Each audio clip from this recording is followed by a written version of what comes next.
The following segments are pre-recorded and sponsored by Longworth Productions. Major funding for Triad Today comes from Blue Cross Blue Shield of North Carolina, making healthcare better for all.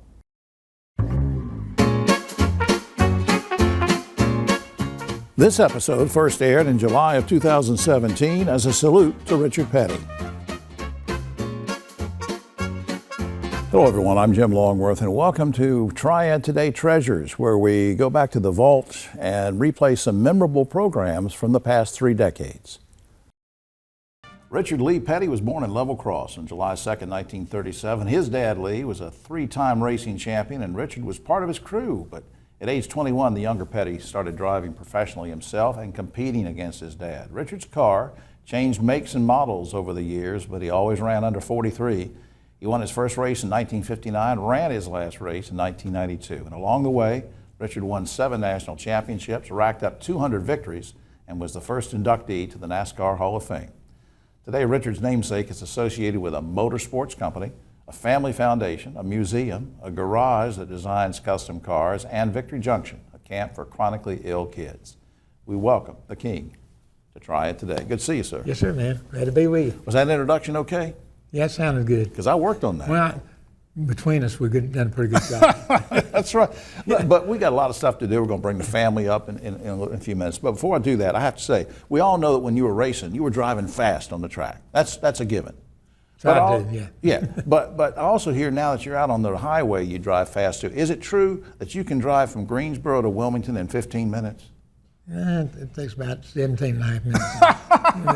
I do not want to get in the car with you going to. All right, here's a serious question. Speaking of driving, remember back, how young were you? You know how little boys like to, when they're 4 and 5 years old, 6 years old, get behind their daddy's car, do the wheel, whatever. Do you remember how old you were when you first got behind a wheel and actually maybe drove a little bit? The first time I remember driving at all was my uncle's on a farm down there. And he's getting up hay one day and they had this old 38 truck, Ford truck flatbed, and they was throwing hay on the back of it. And they put it in granny gear and pull out the throttle, and it just sort of crept along. And so they put me up there, and I was standing in the seat, just hold it straight till they got to the end of the road. They'd jump in, turn around, and I'd come back. So that was my first time I drove a car, drove a truck. Did that scare your mama when she found out? Well, they didn't tell her, I don't think. I mean, they got the field cleaned up. That's the main thing. Did your daddy encourage you to be a driver, or did he just want you to help on his crew? And did he say, hey, you need to be a driver? I don't think we ever had that conversation. I know when I was probably 18 or something, I said, can I drive a car? And he said, come back when you're 21. Yeah, because okay? Today you can He drive. said you're going to grow up a lot from the time you're 18 to the time you're 21. And so I just kept working on the car, and he was winning races, won championships and stuff like that. And then one day, right before I turned 21, I come in and I said, I'm turning 21. He said, there's a car over in the corner, get it ready to go. And we went to Columbia, South Carolina. What, just very quickly, you don't have to go into a lot of detail, but I'm just wondering, give me a lesson that maybe you learned from your daddy and a lesson you learned from your mama. Well, the lesson I learned from my dad was about racing. He said, I don't care how you run, just run consistent. If you run slow, don't give me a fast lap and then run a slow lap. Right. If you run fast or slow. So that was the deal. That was the only instruction to give me driving a race car. I don't know that Mother ever gave us any deal except kept us straight, my brother and myself. She was kind of the one that kept everything going at home because Daddy was on the road, right. Doing the racing and stuff. That's a tough job to be the wife of a driver, isn't it? Well, it was. I had my wife Linda. We had 4 kids, and I was in and out, and we took them with us as much as we could. But when they was in school, they had to stay home, and right. A lot of times in the summer we'd go to California or somewhere and be gone 2 or 3 weeks. So she'd take them to the beach and stay a while. So she really raised all the kids. My wife goes to the beach and stays a while, but she won't let me come with her. So that's a different deal. That's a different deal. That's a different deal right there. Oh, now here's something I find funny, and you've told this everywhere, so I'm going to apologize in advance. But in 1959, you thought you were down in Georgia running. You thought you had your first victory. This is great, man. And then I hear that your daddy spoke up and said something. He kind of protested the end of the race. They flagged me the winner and flagged him second. And I was in a convertible 57 Oldsmobile, and he was in a 59 Oldsmobile, I guess. And so when the race was over, we'd never won a race or anything and hadn't been running but 6 months or Right. so, just tickled to death. And so they said, somebody's protesting. I said, what? Yeah, come to find out my dad had protested. It was real dusty. It was 150 miles on a dirt track. So that was a long, long day. And so sure enough, when they checked the cards and stuff, they'd left him out of the lap or some kind of deal. And when it was over with, the way he explained it, back then, if you had a brand new, this is 59, if you had a 59 car, there was a $500 bonus. I had a 57. So the company made $500 more if he won than if I won. He was a smart guy. Well, yeah. Yeah, and he must have been. He was good because Mother was standing there taking a check, you know what I mean? Did you always, here's something I've always wanted to ask you, and we've done a lot of stuff over the years together, but I'm going to ask you this. On a race day, when you're in that car running, did you always have fun, or was it like going to the office? No, it was fun. Driving a race car was a hobby. I'd done all the work during the week on the car, took it to the racetrack, helped them work on it. You'd done everything that I did when I was a mechanic, except when it was time for the race, then they put me in the car and away I went. So again, you worked all week for your hobby. Like you work all week to go golfing on Sunday. Right. I worked all week so that I could go racing on Sunday. That was the fun part. That was the fun part. Talking about something serious for just a second, crashes. I remember going back, and I looked recently at some tapes with Linda, and one of the bad crashes you had, she said, I just thought, it had killed him, because she'd sit there and see all you tumbling around and crashing and all this. Now, here's the thing. When you would get back in the saddle in a race after you had the crash race, were you ever a little bit afraid? Was there anything in you that said, I don't know? You was that much more determined to overcome what the problems you had. I always told them, I said, look, I've never been afraid in a race car. People tell you you're crazy, but okay, things happen so fast you don't have time to be scared. And when it's over with, there's no need of being scared. So that takes care of it. You've always been known for signing autographs. I don't care if you won 10 races in a row or came in 10th place. Stand out there an hour, 2 hours. Why did you always stay around when nobody else would sign autographs? Well, I looked at the standpoint that the fans are the ones that's paying me. The promoter never paid me anything. The fans had to buy the tickets so the promoter would have money to give to us. And so every time I sign Richard Petty, I say, thank you for being a race fan. Whether you're a Richard Petty fan or Joe Blow, I don't care. As long as you bought a ticket, then thank you.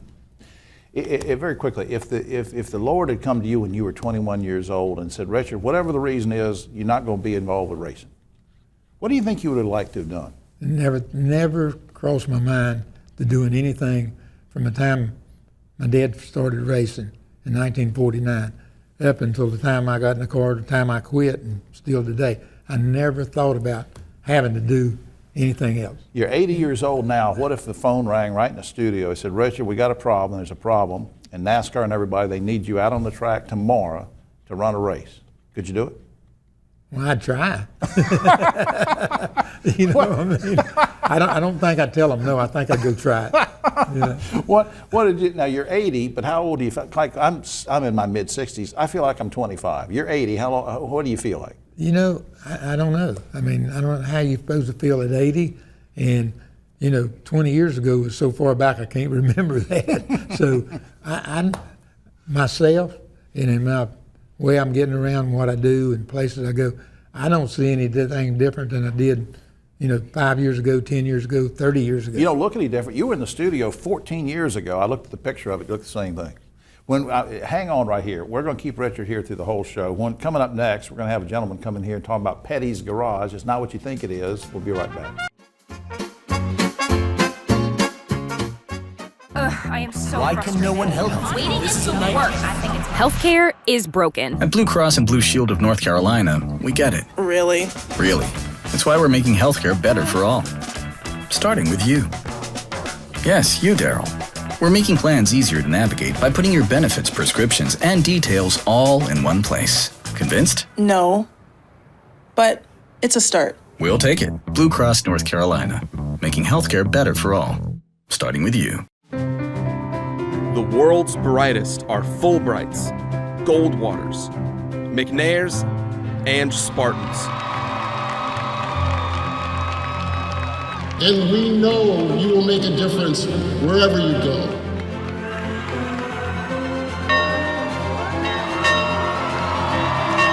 UNCG. Find your way here.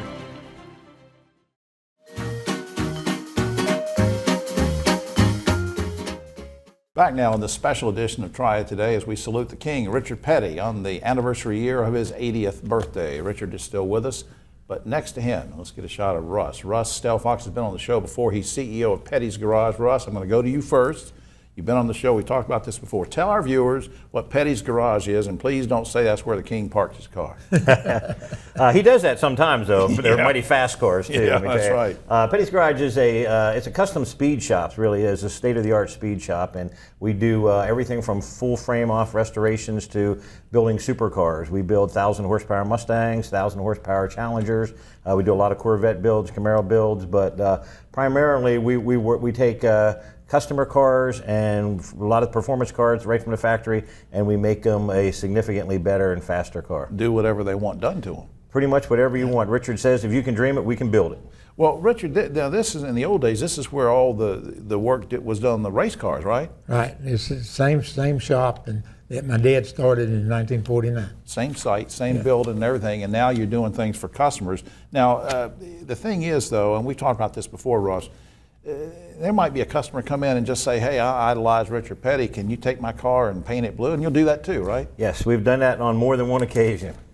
And Richard, so what that means is, and I want people to understand, you've done a lot of big, high quality work for millionaires and whatever, and all these fancy cars restoration, but you don't have to be a millionaire to come in and get something done to your car. No, you don't. We got a menu, and you can start down here, and you can go clean out of the world with it. We'd like for you to work on this end up here.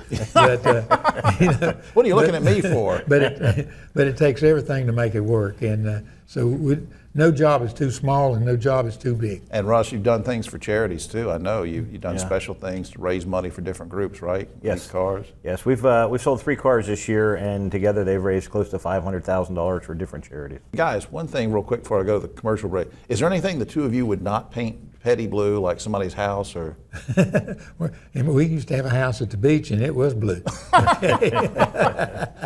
I'm not sure about you. All right. That way I could find it in the dark. Yeah, well, exactly right. All right, so all right, when we come back, we're going to talk about the King and his charities, and his daughter Rebecca will join us, and we'll talk about how they help others. We'll be right back.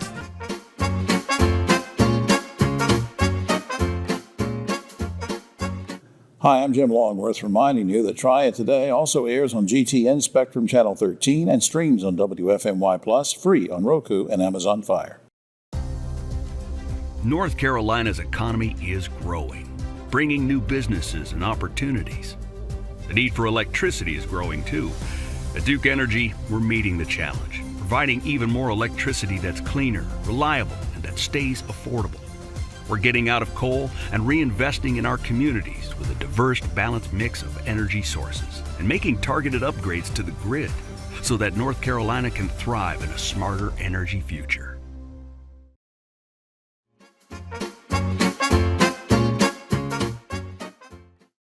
We should be taping what's going on between the commercial breaks because there's some stuff going on in the studio. All right, we're back now on a special edition of Triad Today as we salute the King, Richard Petty. And joining us now is his lovely daughter, Rebecca, who's been on this show before. Let's get a shot of Rebecca. Rebecca Petty Moffitt is Executive Director of the Petty Family Foundation. Welcome back, dear. Thank you. How did the foundation come about, and what's the mission? Well, our mission is basically helping those who help others. And it came about probably, 10 years ago when our family got together, and we get requests, people asking us to help and do things all the time, and we wanted to, and we said, let's collectively pick things that we support as a family. Right. So we do a lot with veterans. We do a lot with education. We do a lot with children. Yeah, a lot of kids stuff. You've helped Ricky Prohl with his Yes. at-risk kids Yep. program before, because we've been out there at Christmas. Richard, the funniest thing was Santa Claus was out there at one thing. You were giving out presents to kids. The kids were excited and everybody, and I thought the kids were excited because of Santa Claus. The kids were coming up excited about your daddy, and Santa Claus came up and wanted his autograph. Oh, that's funny. What does that say? I don't know. You're popular. You're popular. And of course, one of the things that the foundation helps to support is Victory Junction. And I want to turn to your dad for a second. For folks that don't remember, they just moved into the area, whatever. What's Victory Junction and how did it get started? Well, really, it got started because of Adam Petty. Him and his dad went to a place in Florida, Boggy Creek, Right. and they're riding their motorcycles. And it was a place for chronically and seriously ill kids that can't go to regular church camp or YMCA camp. And he got in his mind and said, when he go home, he said, why can't we have something like that in North Carolina? Adam had a good heart. And then we lost him in the year 2000. And then after that, the family said, you know, he wanted to do this. This is something we could do in his honor.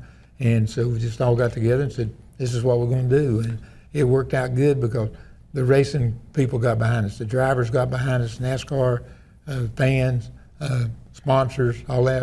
And we were able to, in a couple of years, to build the thing up. Yeah, all your friends from NASCAR, the younger drivers that idolized you and whatever, it amazed me. It didn't shock me, but it amazed me. They were coming to help. You know, what's been really great about it is we've seen like 26,000 kids that wouldn't get to go to a camp. Yeah. And so, Kyle says that, every time he goes over, the kids is grinning.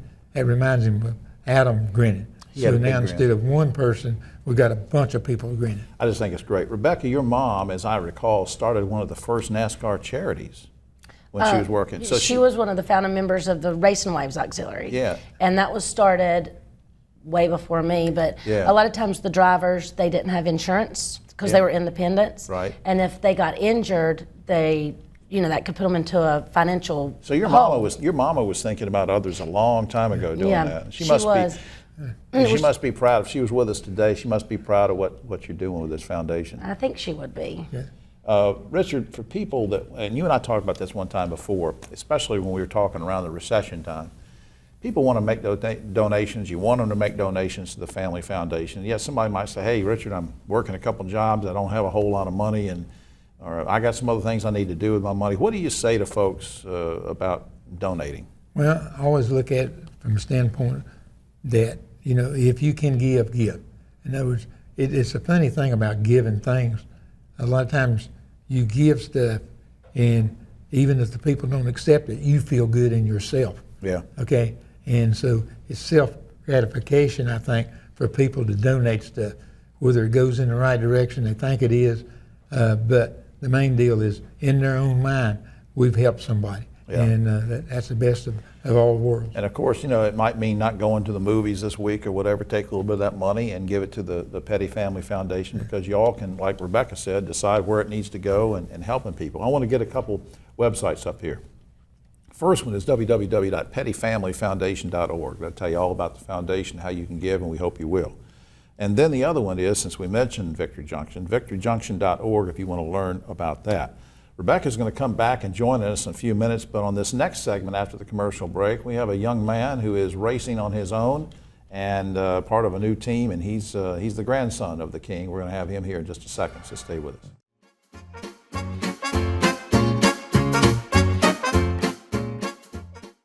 I got free meals. What do you mean? No, seriously, how much did you pay us? I didn't pay anything. I learned how to cook all of these fresh foods that were delivered to my house.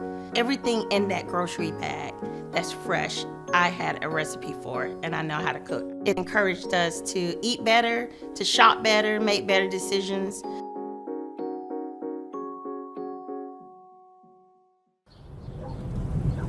It's hard to believe the Safe Sober program has been going strong for over 30 years. And over 600,000 students have made the pledge to stay safe and sober on prom night. Griff, it's had a huge impact on our community. Yeah, you're right, David. And now we're making sure the message continues year-round. So everyone can join us in supporting our students. Learn more and take the pledge at safesober.com, sponsored by Daggett Schuler.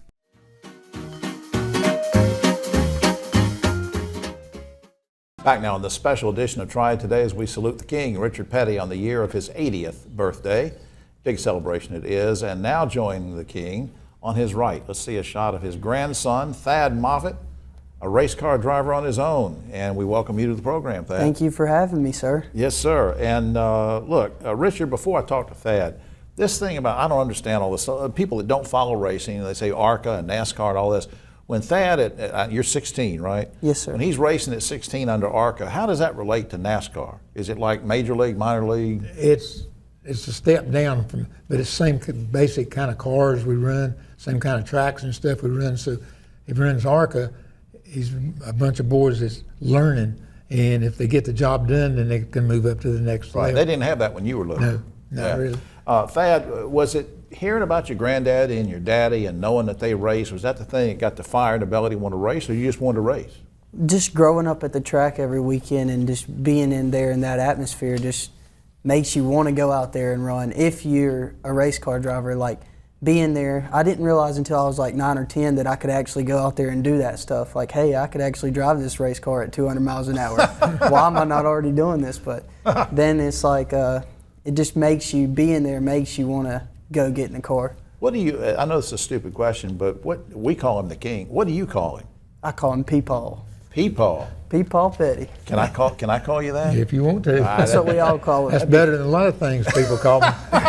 What's the worst thing? No, never mind. Richard, did you encourage Thad to be a driver? No, not really. Seriously? I never encouraged Kyle or Adam. You mean, it's my dad let me make the decision, and I feel that if you push anybody to do what you want to do, they're not going to do a good job. They have to make up their own mind. If he wants to be a race car driver, we'll do everything to make it work. But once he's made the decision, do you go up to him sometime, hey, Thad, you ought to do this and that, or do you wait for him to ask you? Well, it's kind of both. Yeah. You know what I mean? I've not been fortunate enough to be able to go to a lot of these races and stuff. So I guess he's probably lucky that I'm not there hollering at him in the radio.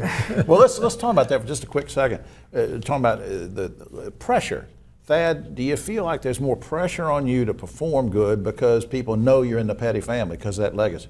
People try and put that pressure on me, but it's none of my family. Like, there's never been any pressure put on me by my mother, my father, or even him or Uncle Kyle, or none of them have ever put any pressure on me. It's people like, at my first ARCA race, they came up to me and they were like, you know, Adam won his first ARCA race. Are you going to do the same thing? Now they're putting the pressure on. Richard, I'm going to put you on the spot. Does Thad have the right stuff? Is he the real deal? We'll find out. To be a race car driver, it really is going to take 4 or 5 years of experience and stuff to see how he makes it from one year to another, or from one kind of car to another. If he makes that adaptation, then it takes a little while. Just because you go out and win your first race doesn't make you a race car driver. May not win anymore. Or go out and lose the first race doesn't make you that you're not going to get there. Before we lose time, one thing before the commercial break. Thad, I know that women love race car drivers. Do you have any girlfriends that we should know about? He told me to stay out of that stuff until I get older and just focus on the race. So if he's going to be a race car driver, for 4 or 5 years, all he can do is look at race cars. After that, then he's on his own. That was my mistake. Coming next, 3 generations of Petty. We're bringing Thad's mama. Rebecca will be back up with us, so stay tuned.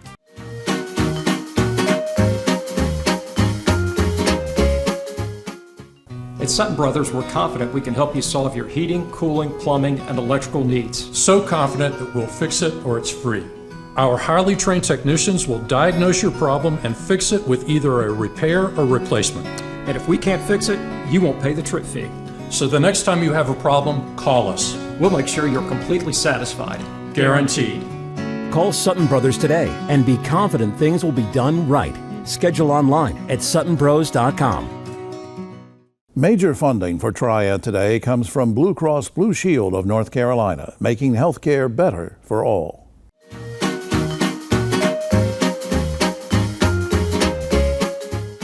Back now on the final lap of our special Triad Today as we salute Richard Petty, the King, on the anniversary of his 80th birthday year. And joining us again, Thad Moffitt, of course, is a race car driver in his own right, and his mom, Rebecca Petty Moffitt, who heads up the foundation. So we just want to spend a couple of final minutes. Rebecca, real quick, what was it like growing up as the daughter of the king. Was he a good dad? He was a great dad. He's still a good dad. But, you know, that's the number one question I get. You know, what is it like to be Richard Petty's daughter? And my answer is always, I have nothing to compare it to. He's the only daddy I've ever had. And well, we hope so. Yeah. So I have nothing to compare it to. So. Yeah. Now, Richard, we mentioned your late wife, Linda, a wonderful woman before, but just very quickly, she was sort of the crew chief at home, wasn't she? She was all of it at home. She was the crew chief, the driver, the cook, the whole deal. And so did that allow you to have a peace of mind to know that you need to go out and do what you need to do on the track and not worry? And the deal was, I think when we got married, I said, you take care of the house and the kids, and I'll go out and try to get enough money to bring back so that you can do that. Yeah. So it worked good for 55 years. Yeah, but she was the boss. Well, yes. And you told me off camera too that now you've got the 3 daughters and Rebecca and her 2 sisters. I could get away from Linda every once in a while. You can't get away from 3 of them. Thad, did you? Somebody told me you only got into racing because you didn't want to have to do chores. Is that right? No, that's not. What did your mom say when you first said, "Hey, Mom, I'm going to race"? She was nervous. I still tell her stuff, and she's nervous. She loves watching me, but sometimes she has to listen to the radio because if she can't hear me while I'm in the car, then she gets so nervous she'll be probably running down there on the track trying to get me out of the car. But is that true? Is that true, Rebecca? That is true. Yeah, Rebecca, what is your? I know you don't want to embarrass your dad sitting next to him. I mean, we didn't rehearse this or anything. What's your dad's legacy? Do you think? Well, we always say the museum and Petty's Garage and what we're building now. We want it to carry on long beyond even me, even him. We want people to come and see what my family built, what we do, like how successful he was, and that he's still so humble and still likes to be. He is, and I saw some old footage the other day of one of the first events you had out at the garage years and years ago, and it was like people were lined up for, they said, 2 miles to get autographs. And so you know something's going on special. Richard, I guess we end up talking about one thing, and by the way, thanks for mentioning the museum again. I want people to go out and see that. But 100 years from now, what do you want people to remember you for other than being Thad's granddaddy? That'd be good. Yeah. You know, I guess everybody you meet and everybody that knows me is going to look at me a little bit different. So it's not up to me to tell you how to do. I just told the guy, as long as they remember you, whether you're a good guy, bad guy, or SOB, if they remember you, that's about as far as you can go. Yeah. Proud of your granddaddy, aren't you? Yes, sir.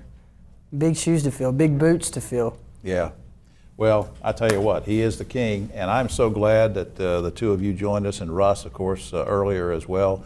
It's a great, I think the legacy too, of course, I didn't grow up being your son or anything, we're not that far apart in age, but I think the legacy too is just your character and this foundation, everything y'all started. Rebecca and Thad, thanks for doing this. Thank you so much for having us. Thanks for having us. Thanks for watching this special edition of Triad Today. I'm Jim Longworth.